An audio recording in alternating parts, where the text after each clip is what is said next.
আজি মহাপূৰ্ণভূমি উপস্থিত থকা সমূহ বাপ বান্ধৱ প্ৰমুখে আমাৰ আইমাতৃসকল জয় জয়তে সুদূৰ দৰং জিলাৰ চিপাঝাৰৰ পৰা অহা বিষ্ণুপ্ৰিয়া মহিলা নাগানাম দল তৰফৰ পৰা আপোনাক আটাইকে আমাৰ ফালৰ পৰা বহুত বহুত ধন্যবাদ জ্ঞাপন কৰিছোঁ কিয়নো আজিৰ এই দিনত মানুহৰ ইমান কৰ্মব্যস্ততা নহয় জানো তাতে হয় নহয় ঠাণ্ডাও পৰি আছে এই কৰ্মব্যস্ততা আৰু ঠাণ্ডাকো নেওচি আপোনালোকে অকণমান সময় উলিয়াই আমাৰ এই হৰিৰ নাম পৰিৱেশন কৰা নিশাটোৰ বাবে চাব আহিছে তাৰ কাৰণে আপোনাক আটাইকে আমাৰ ফালৰ পৰা বহুত বহুত ধন্যবাদ জ্ঞাপন কৰিছোঁ আৰু লগতে ধন্যবাদ জ্ঞাপন কৰিছোঁ যে এই মহান অনুষ্ঠানখনৰ উদ্যোক্তাসকলৰ লগতে আমাৰ ৰাতুল দা আপোনালোকৰ এজন খেতিয়ক যদিও ৰাতুল দাই আমাৰ নিচিনা এগৰাকী নামৰ শিল্পী ডাঙৰ বুলি কোৱা নাই আমি নাগানাম জগতখনত শিকিবলৈ বহুত বাকী আছে কিন্তু ইমান সাহস কৰি তেওঁ আপোনালোকৰ মাজত আমাক এটা আজি নাম পৰিৱেশন কৰাৰ বাবে গান কৰিছে এইটো কিন্তু অলপ কথা নহয় গতিকে আমাৰ ফালৰ পৰা ৰাতুল দাক বহুত বহুত ধন্যবাদ জ্ঞাপন কৰিছোঁ তাতকৈ ডাঙৰ কথা হৈছে কি আজিৰ এই নামখনত আমাৰ লিখা পঢ়াহে নাই তেওঁ কৈছে যে অমুক তাৰিখত নাম গাব আহিব লাগিব আৰু সেইমতে আজি ইয়াতে উপস্থিত হৈছোঁ অকণমান দেৰি হ'ল এইকাৰণে আজি এখন বিয়া আছিলে মোৰ ঘৰৰে বিয়া মোৰ দুজনী পালি অহা নাই মোৰ ভণ্টিও অহা নাই গতিকে বিয়া খাই আহোঁতে অলপ সময় আপোনালোকে জানে যে মই সময়তকৈ আগতে উপস্থিত হওঁ নামৰ থলীত কিন্তু আজি দেৰি হোৱাৰ বাবে গোটেইখিনি ভক্তপাল ৰাইজৰ ওচৰত ক্ষমা বিচাৰিছোঁ ৰাতুল দাৰ ওচৰতো মই ক্ষমা বিচাৰিছোঁ যিহেতু দেৰিকৈ আহি পাইছোঁ আৰু মই ক'ব বিচাৰিছোঁ যে আপোনালোকৰ মাজত আমি ইফালে সিফালে বহুত নাম গাই ফুৰিছোঁ নন্দিতাই কোৱাৰ দৰে তাতো গাইছোঁ মই ভাবোঁ যে নাম ইমান চাই এই বজালীৰ মানুহবিলাকে তাত যদি চাইছে আকৌ ইয়ালৈকে আহে কাৰণটো কিনো বাৰু ইমানেই ভাল পায় নে নাম ভাল পায় জানো আচলতে খুব নামৰ আগ্ৰহী সেইকাৰণে সকলো ভক্তপ্ৰাণ ৰাইজ নাম চাবলৈ আহে গতিকে মই এইখিনিতে আপোনালোকক ক'ব বিচাৰিছোঁ যে আজি আমি ইয়াতে হৰিৰ নাম পৰিৱেশন কৰোঁতে হয়তো জানিতে বা অজানিতে অনেক ভুল অপৰাধ হ'ব পাৰে সৰ্ব ভুল অপৰাধৰ বাবে ভগৱন্ত তথা আপোনাসৱৰ শ্ৰীচৰণত আমি আটাইয়ে আগতীয়াকৈ ক্ষমা প্ৰাৰ্থনা বিচাৰিছোঁ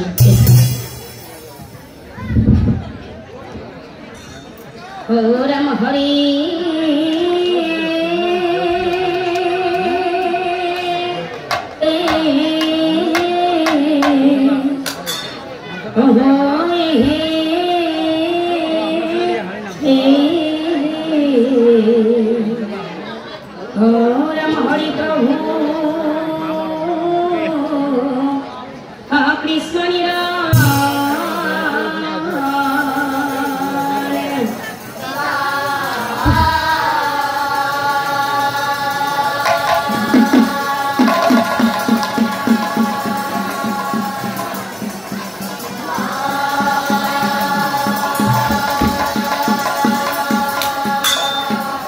হে ভক্ত প্ৰাণ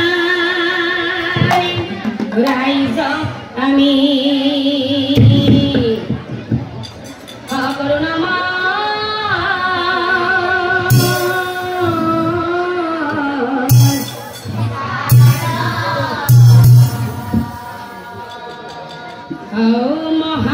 মহাভাৰতৰ পদমি কৰিব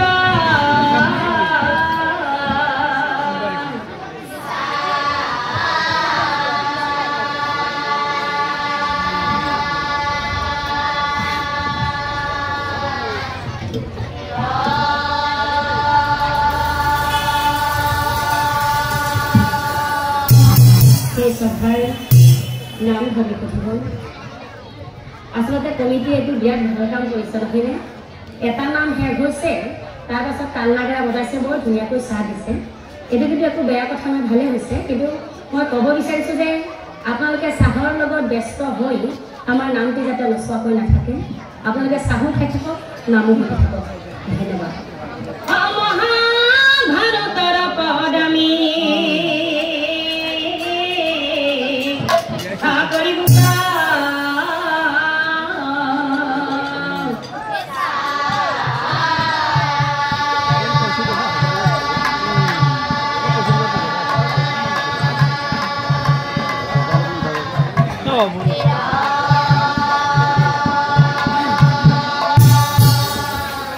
শ্ৰদ্ধাৰ নাম ধৰ্মী সুধিগণ আপোনালোকৰ মাজত আমি যিটো মহাভাৰতৰ কাহিনী দাঙি ধৰিম এই কাহিনী বা কৈছে যে আপোনালোকে সকলোৱে জানে মহাভাৰতৰ মহাৰথী কৰ্ণৰ কথা নহয়নে এই মহাভাৰতৰ মহাৰথী কৰ্ণ আৰু কৰ্ণৰ ভাৰ্যা পদ্মাৱতী এওঁলোক দুজনৰ কেনেকৈ মিলন হৈছিল আৰু মহাৰথী কৰ্ণ এজন ৰজা হৈও ৰাজকন্যাক বিবাহ নকৰাই কিয় এজনী দাসীক বিবাহ কৰাইছিল এই কাহিনী ভাগ আপোনালোকৰ মাজত দাঙি ধৰিম আপোনালোকে এটা মতামত কৰিব এই অংগ ৰাইজৰ ৰজাবাসী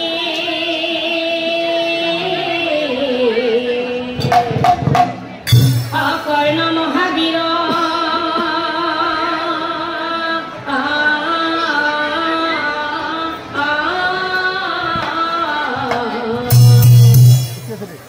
আৰু তেওঁৰ বীৰত্ব কথা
বছৰে হ'ল কিন্তু আজি তোমালৈ মোৰ বৰিকৈ মনত পৰিছে স্বামী তোমালৈ আজি মোৰ বৰিকৈ মনত পৰিছে কেনেকৈ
ময়ো যদি মহাৰথী কৰ্ণৰ পুত্ৰ হওঁ তেনেহলে সেইজনক মই এদিন নহয় এদিন নিধন কৰিম মা মই তোমাৰ প্ৰতিজ্ঞা কৰিলো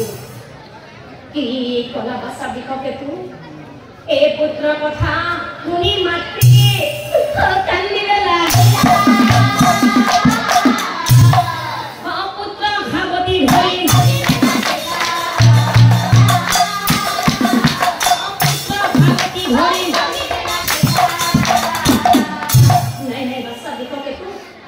তুমি ইমান ডাঙৰ প্ৰতিজ্ঞা ল'ব নোৱাৰা বাছা বিককেতু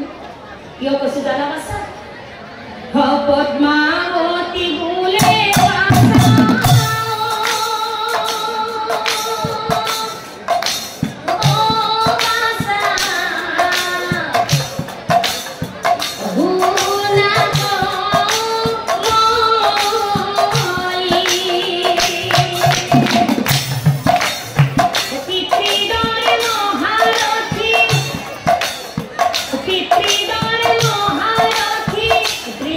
Oh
কি জানো বাছা বিপদেটো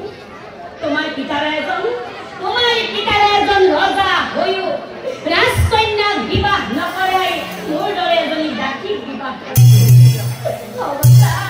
মোৰ দৰে এজনী ডাকিক বিবাহ কৰা গৈছে ই কলাই এই মাতৃ কথা শুনি পুত্ৰ আচৰিত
এই কথা কবলৈ হলে 20 বছৰ পাছলৈ যাব লাগিব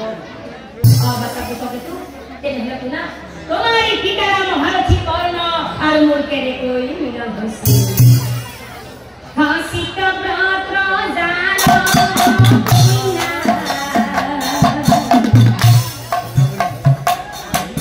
Yeah.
শুনি আহে হৈ এক ধনু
গোপনে গোপনে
Yo ko sa danan.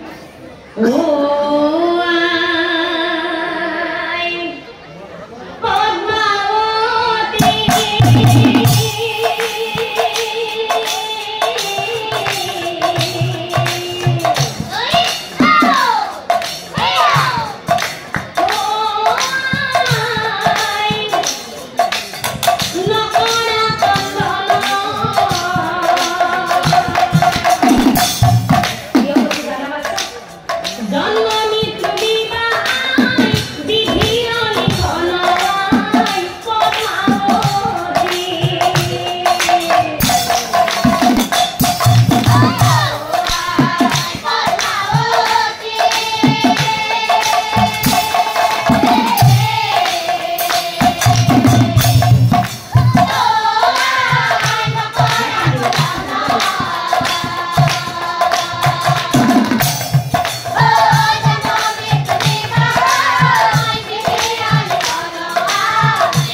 বিদায় দিয়া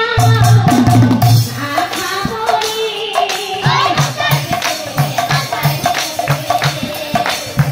যাবলৈ ওলালো মই ঘৰলৈ বুলি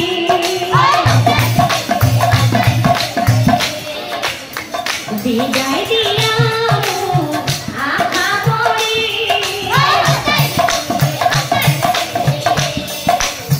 যাবলৈ ওলালো মই ঘৰলৈ বুলি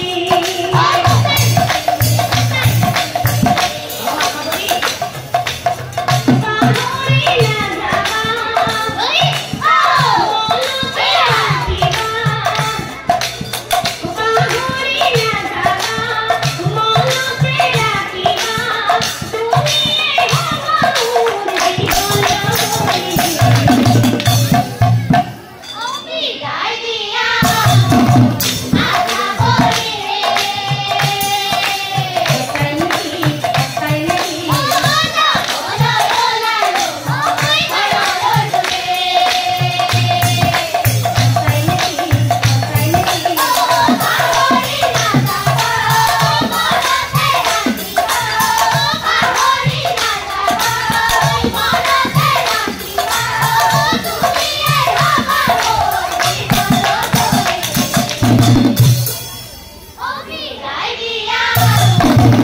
আশা কৰি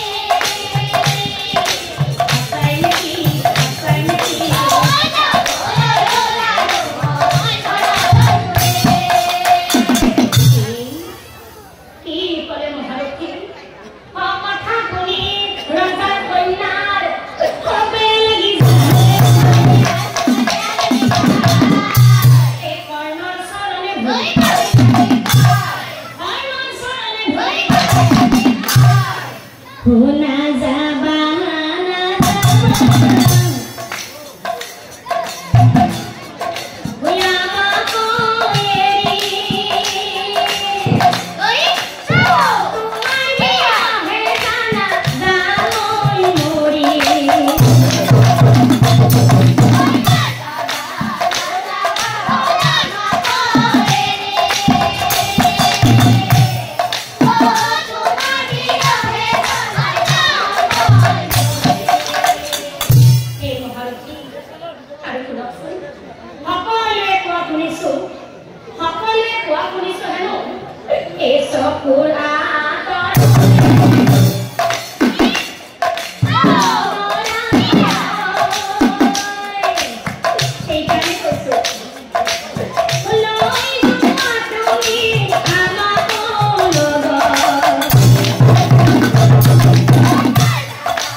হে মহাৰথী মোৰ পিতৃৰ আগত মাত্ৰ এবাৰ কোৱাগৈ মোৰ পিতৃৰ আগত আমাৰ এই সম্পৰ্কৰ কথা তুমি অবিহনে কিন্তু মোৰ এই জীৱনেই বৃথা কি কোৱা খবৰি এই কথা শুনি অৰ্ণবীৰ হৈ নাথাক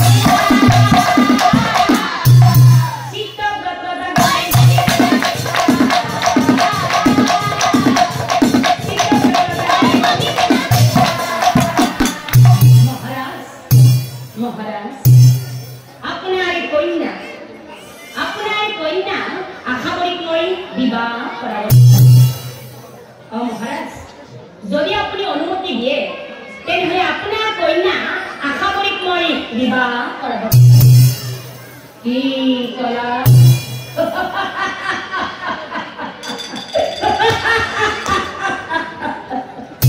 কি কলা আমাৰ কন্যা আশাবৰীৰ তোমাৰ লগত বিয়া শুনিছিলো পোহনীয়া শালিকাই হেনো চকুত খুটিয়াই আৰু পুত্ৰৰ সৈতে মোৰ কন্যাৰ বিয়া পুত্ৰৰ সৈতে মোৰ কন্যাৰ বিয়া কদাপি নহয় বাহিৰ হৈ যা এতিয়া এই ৰাজ্যৰ পৰা বাহিৰ হৈ যা নহলে দুখ লগাই বাহিৰ কৰি দিম নিশ্চয় জানিবা সেই অপমানে জৰ্জৰিত অহৈয়া মহাৰ আশা কৰি ওচৰত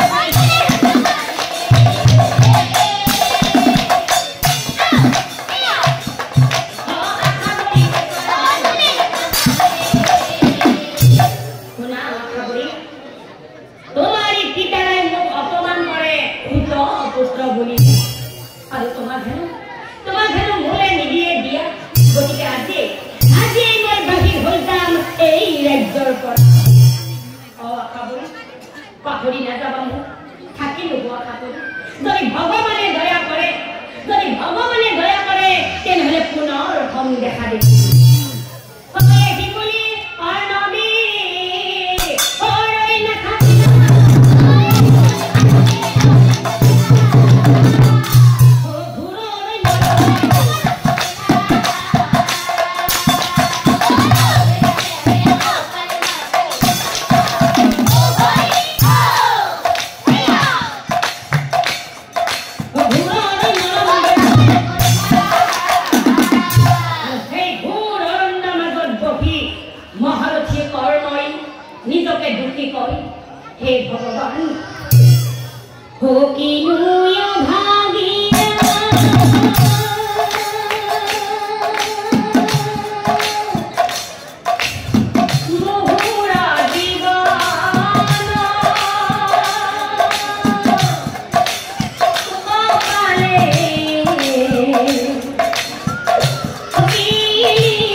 জীবন যুদ্ধ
স্বয়ম্বৰ পাতিছে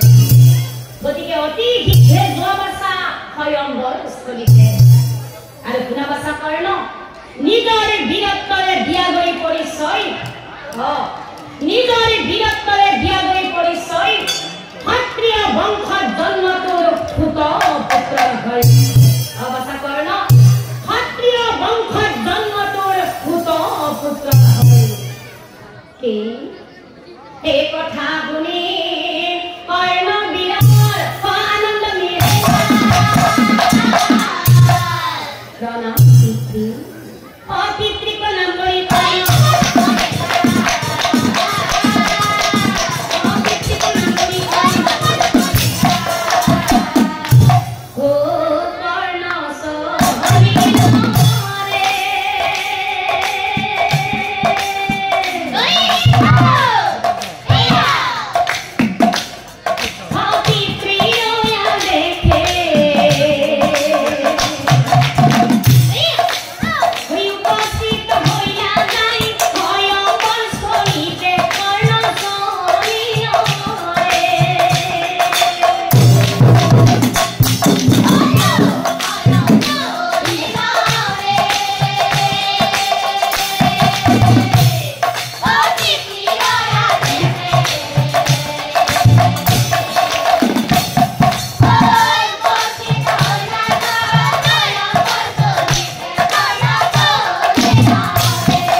বিপদৰ সময়ত কোনো জাত পাতৰ কথা নাই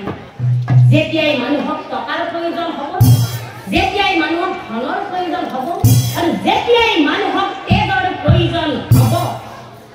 তেতিয়া কিন্তু কোনো জাত পাতৰ কথা নাই আৰু এতিয়া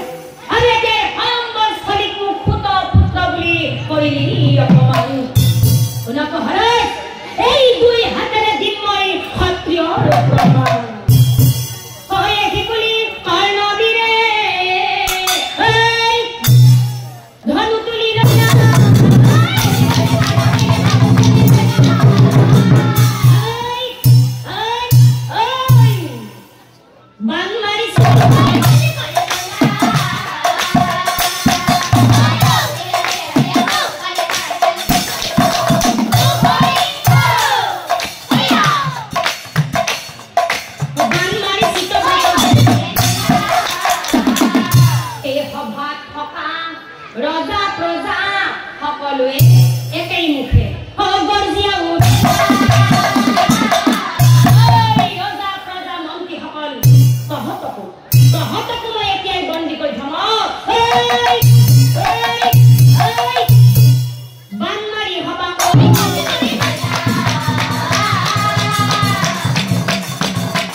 এতিয়া আপুনি কি কৰিব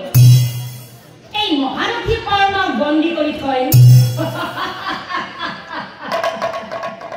এতিয়া মই আপোনালোক সকলোকে ইয়াতে বন্দী কৰি থলো কওক তেতিয়া আপুনি কি কৰিব কওক মহাৰাজ ইয়াতে বন্দী হৈয়ে থাকিব নে মুক্তি বিচাৰিব